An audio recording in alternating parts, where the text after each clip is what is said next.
Di antara sekian banyak tanda-tanda hari kiamat, bangkitnya Ya'juj Ma'juj merupakan tanda kiamat yang penuh tanda tanya dan kontroversi. Pertanyaan pertama tentu saja menyangkut wujud dan hakikat Ya'juj dan Ma'juj. Gambaran tentang makhluk ini telah bercampur antara fakta dan mitos, antara berita yang benar dan berita yang palsu. Sehingga tidak heran jika ada yang menggambarkan mereka seperti monster seram bertubuh besar. Ada pula yang melukiskannya dengan sosok bertaring, bertelinga panjang dan pendek. Sebagian bahkan meyakini Ya'juj Ma'juj bukanlah manusia, tapi makhluk jadi-jadian. Selain tentang hakikat Ya'juj dan Ma'juj, muncul juga perdebatan tentang kehadiran mereka dalam kisah Raja Zulkarnain, serta tembok yang dibuat sang raja untuk mengurung mereka. Jika memang benar tembok itu masih ada, di manakah lokasinya? Apakah tidak pernah ada manusia yang menemukannya? Atau barangkali tembok itu telah hancur? Kalau begitu, di manakah sisa reruntuhannya? Dan di manakah Ya'juj dan Ma'juj sekarang? Atau jangan-jangan tembok yang disebut itu bukanlah dalam makna yang sebenarnya, tapi sebuah tembok gaib yang menjadi tabir penghalang alam mereka dan alam manusia.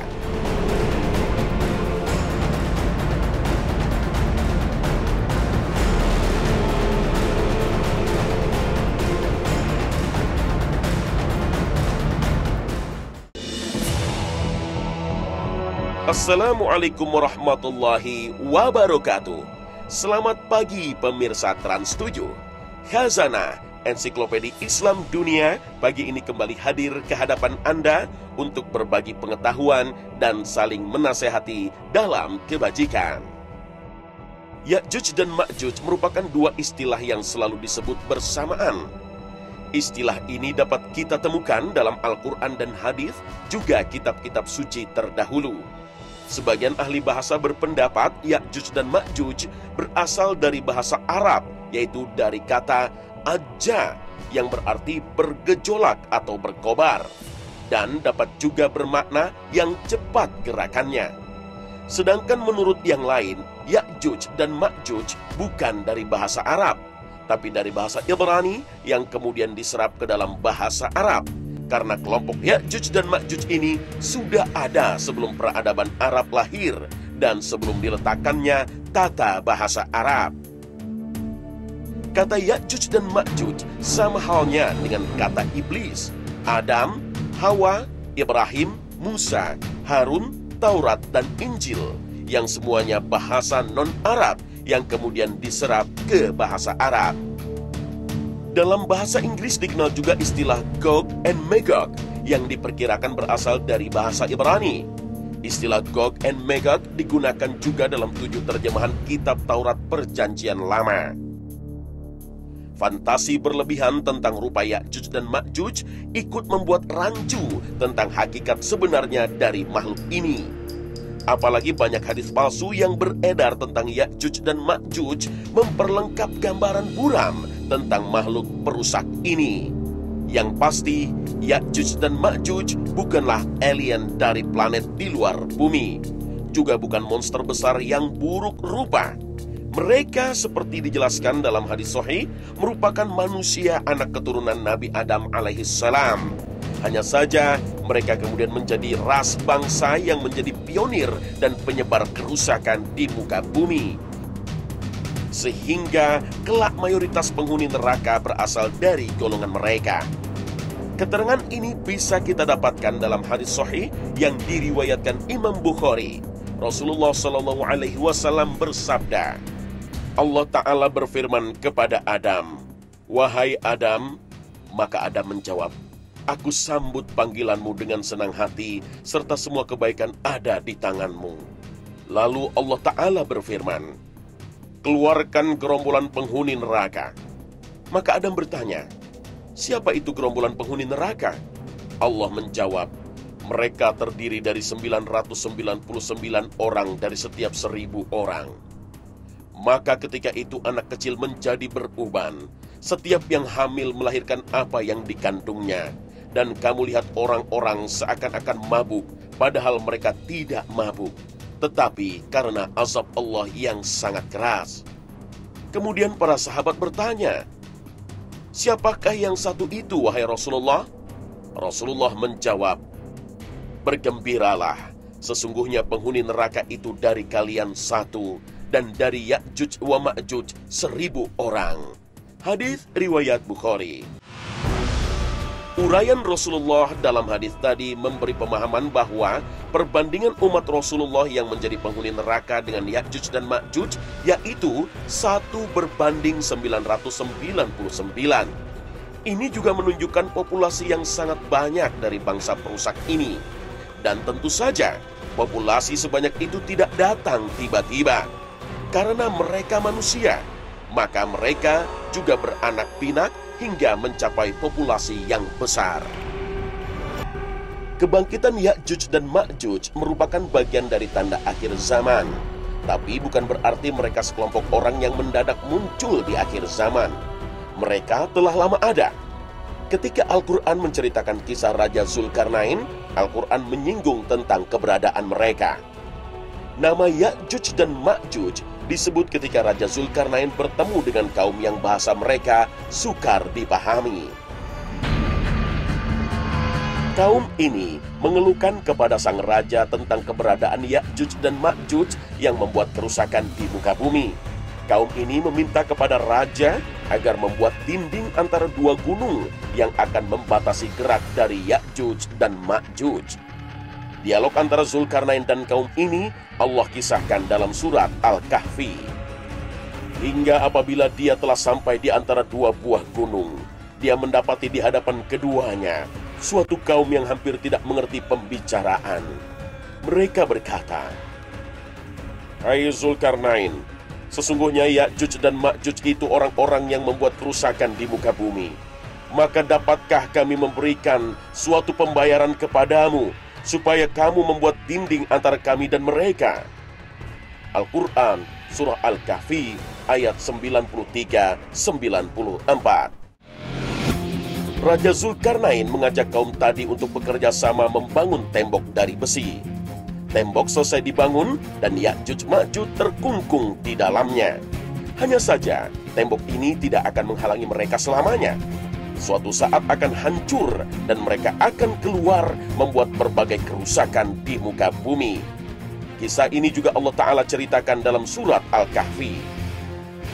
Zulkarnain berkata, "Apa yang telah diberikan oleh Rabbku kepadaku lebih baik. Maka bantulah aku agar aku membuatkan dinding antara kamu dan mereka. Berilah aku potongan-potongan besi, hingga apabila besi itu telah sama rata dengan kedua puncak gunung itu." Zulkarnain berkata, "Tiuplah api itu." Hingga apabila besi itu sudah merah seperti api, dia pun berkata, "Berilah aku tembaga, agar kutuangkan ke atas besi panas itu."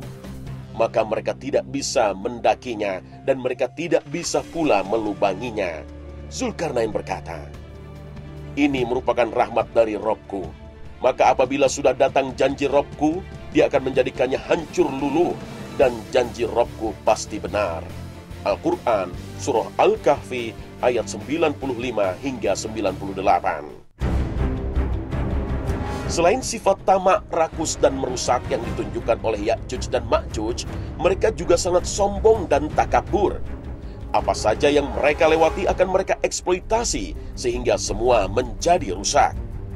Bahkan dikisahkan dalam hadis sahih, mereka menjadi penyebab keringnya air danau Tiberias, yang sekarang masuk dalam wilayah pendudukan Israel. Mereka juga membunuh manusia yang tidak sesuai dengan prinsipnya. Bahkan tidak hanya itu, kesombongan mereka sampai pada menantang penduduk langit. Inilah kesombongan yang luar biasa dari Ya'juj wa Ma'juj. Kemudian mereka berjalan dan berakhir di Gunung Humar, yaitu salah satu gunung di Baitul Maqdis. Kemudian mereka berkata, "Kita telah membantai penduduk bumi, mari kita membantai penduduk langit." Maka mereka melemparkan panah-panah dan tombak-tombak mereka ke langit. Maka Allah kembalikan panah dan tombak-tombak mereka dalam keadaan berlumuran darah. Hadis riwayat Muslim. Mereka menyangka pencapaian mereka itu telah mengalahkan penduduk langit. Sama sekali tidak. Allah memberi mereka istidraj atau kemudahan berbuat dosa sehingga kelak akan Allah binasakan sekaligus. Lepasnya Ya'juj dan Ma'juj merupakan salah satu dari tanda semakin dekatnya hari kiamat. Dan ketika mereka menguasai dunia, tak ada yang sanggup menghentikan mereka, termasuk kaum muslimin yang bersama dengan Nabi Isa alaihissalam. Untuk menghancurkan mereka, Allah mengirim sejenis ulat yang menyerang leher mereka yang menyebabkan mereka binasa. Mayat-mayat bergelimpangan dan bau busuk menyengat. Untuk membersihkan itu semua, Allah mengirim burung-burung yang membawa mayat-mayat itu dan mengirim hujan untuk membersihkannya.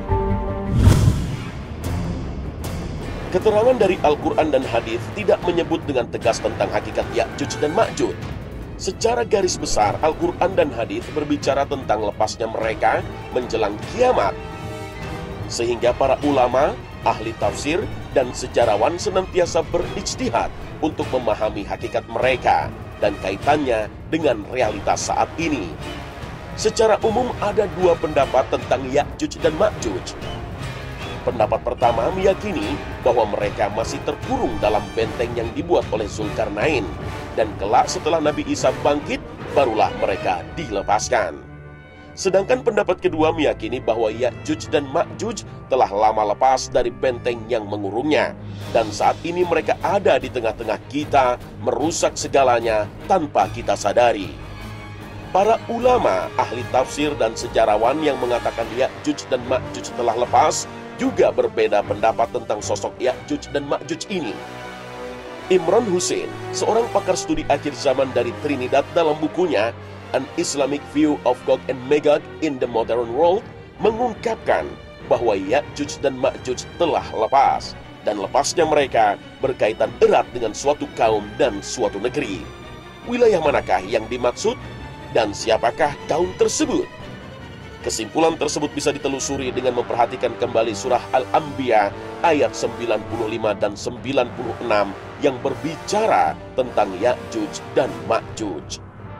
Terdapat larangan pada sebuah kota yang telah kami binasakan, bahwa mereka akan pernah kembali sampai Ya'juj dan Ma'juj dilepaskan dan mereka menyebar ke segala penjuru. Al-Quran, surah Al-Anbiya ayat 95 hingga 96. Dua ayat tadi mengatakan bahwa ada suatu kaum yang tidak bisa kembali ke sebuah wilayah.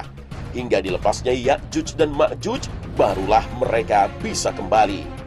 Dari seluruh hadis yang telah diteliti tentang Ya'juj dan Ma'juj, hanya satu wilayah yang terkait dengan mereka, yaitu Al-Quds atau Yerusalem. Sedangkan kaum yang akan kembali ketika Ya'juj Ma'juj dilepas, tak lain adalah kaum Yahudi.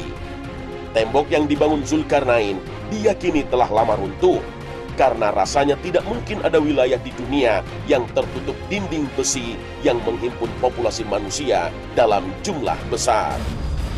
Populasi sebesar Ya'juj dan Ma'juj saat ini tidak mungkin bisa bersembunyi dalam tembok besi. Di masa lalu, Yerusalem 2 kali dihancurkan. Bani Israel 2 kali terusir dari tanah suci. Pengusiran pertama terjadi saat Yerusalem diserang Nebukadnezar. Mereka ditawan dan diperbudak. Bani Israel baru bisa kembali lagi ke tanah suci pada masa Cyrus Agung, pendiri Imperium Persia. Cyruslah yang membawa Bani Israel kembali ke tanah suci dan membangun kembali Haikal Sulaiman yang dihancurkan Nebukadnezar. Pengusiran kedua terjadi saat Romawi menguasai Yerusalem. Romawi mengusir, mengasingkan, dan memperbudak mereka keluar Yerusalem. Dari sinilah kisah diaspora Bani Israel bermula. Selama 2 milenium berikutnya, mereka berserakan ke berbagai penjuru dunia.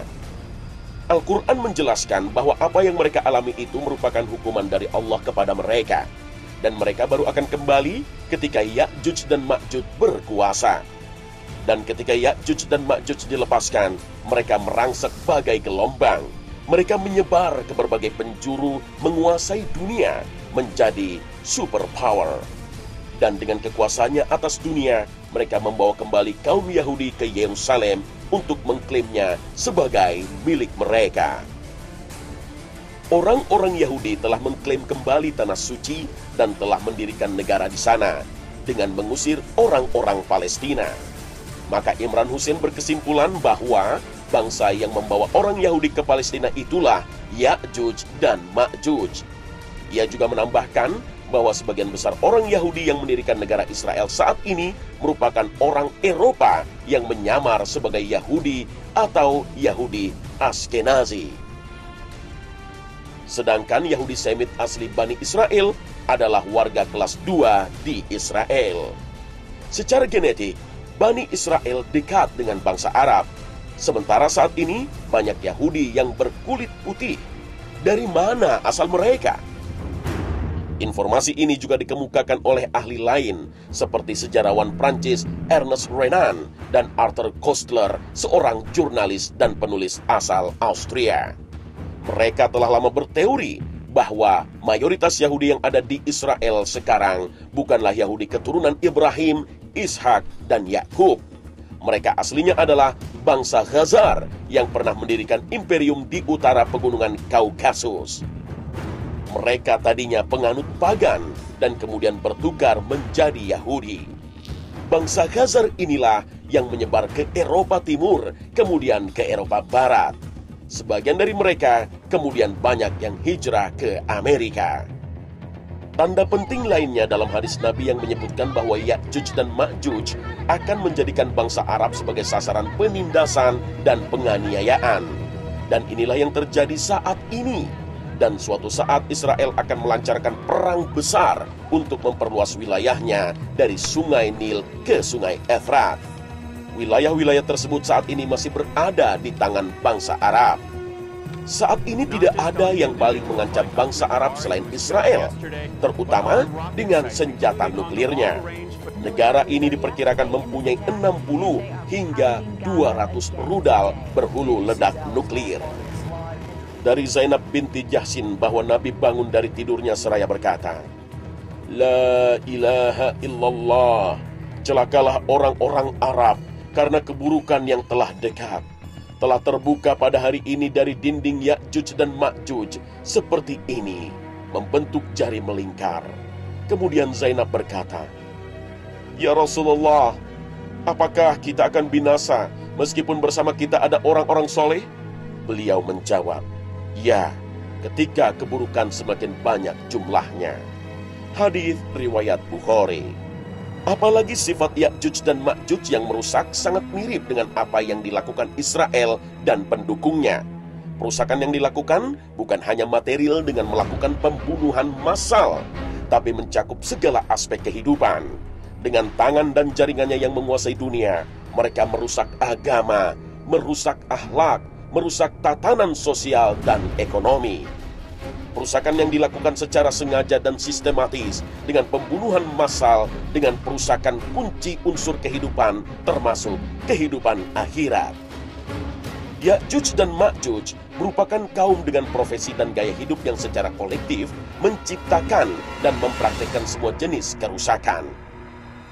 Apalagi Danau Tiberias yang dalam hadis Nabi disebut air danau tersebut akan habis diminum oleh Ya'juj dan Ma'juj saat ini berada di bawah pendudukan Israel. Bagaimana kondisi danau itu sekarang? Ternyata debitnya terus menurun dengan drastis dan sejumlah kalangan menyebut tinggal menunggu waktu untuk mengering. Danau ini menjadi sumber air utama di Israel untuk pertanian, sanitasi, dan air minum. Wallahu a'lam. Sebagian ulama dan sejarawan mengaitkan Ya'juj dan Ma'juj dengan orang-orang Asia Timur seperti Jepang, Cina, Korea, dan bangsa Mongol. Di antara yang berpendapat demikian yaitu Dr. Salah Abdul Fattah Al-Khalidi dalam bukunya Kisah Umat Terdahulu. Beliau menguatkan pendapat dari Abu Kalam Az-Zadi, seorang ulama besar dari India. Menurut mereka, Ya'juj dan Ma'juj ini berasal dari satu tempat di timur laut wilayah Mongolia. Bahkan kata Mongolia dan Mongol sendiri terkait erat dengan kata Ma'juj. Terkadang kata Ya'juj dan Ma'juj juga dipakai dengan sebutan Mongol dan Tartar. Pendapat ini juga meyakini bahwa Ya'juj dan Ma'juj telah beberapa kali keluar dan kelak di hari kiamat akan kembali bangkit dan menunjukkan dominasi mereka. Salah satu dari rentetan kebangkitan itu terjadi pada abad ke-12 Masehi atau abad ke-7 Hijriah. Mereka dipimpin oleh Genghis Khan. Mereka menyerang kerajaan-kerajaan Islam sebelah barat, kemudian berkuasa dan menghancurkannya.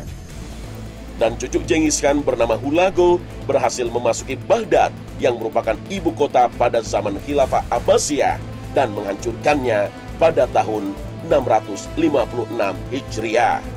Kerusakan yang ditimbulkan pasukan Mongol begitu dahsyat. Menurut beberapa riwayat, jumlah kaum muslimin yang tewas di kota Baghdad saat itu mencapai 2 juta orang. Pedang-pedang prajurit Mongol ini tidak berhenti selama 40 hari menebas leher orang-orang Islam hingga kota Baghdad banjir darah. Saat ini dunia tengah menyaksikan sebuah kekuatan baru sebagai pesaing adidaya Amerika. Dengan penduduk yang mencapai hampir seperempat penduduk dunia, merupakan modal yang cukup untuk menguasai dunia. Bahkan, bukan rahasia lagi jika perekonomian di beberapa negara dikuasai oleh etnis ini. Memang belum jelas apa yang akan terjadi di masa depan. Dengan terus bertambahnya jumlah penduduk, bukan tidak mungkin mereka akan menguasai dunia. Pendapat kedua yang menyatakan Ya'juj dan Ma'juj masih terkurung di dalam dinding yang dibuat oleh Raja Zulkarnain juga didukung oleh banyak ulama. Mereka berpatokan kepada makna literal yang ada dalam hadis tentang kemunculan Ya'juj dan Ma'juj. Munculnya Ya'juj dan Ma'juj termasuk tanda-tanda kiamat besar.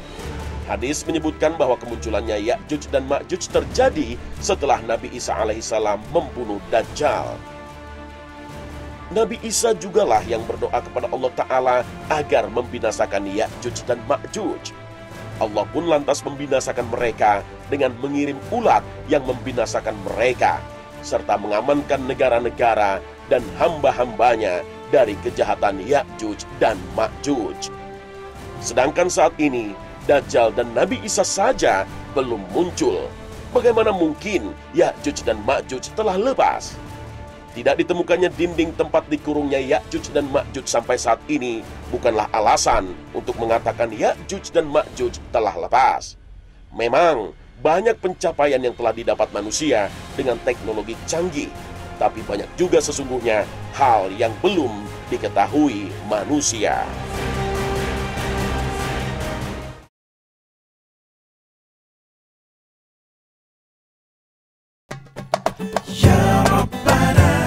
Pemirsa Khazanah, kebangkitan Ya'juj dan Ma'juj menjelang hari kiamat merupakan suatu kepastian. Dengan populasi yang besar dan kekuatan yang besar, mereka akan mendominasi dan berbuat kerusakan di dunia. Semoga Allah melindungi dan menjaga kita dari fitnah dan ujian akhir zaman. Amin ya Rabbal Alamin. Terima kasih atas perhatian Anda dan wassalamualaikum warahmatullahi wabarakatuh. Ya Rabbana.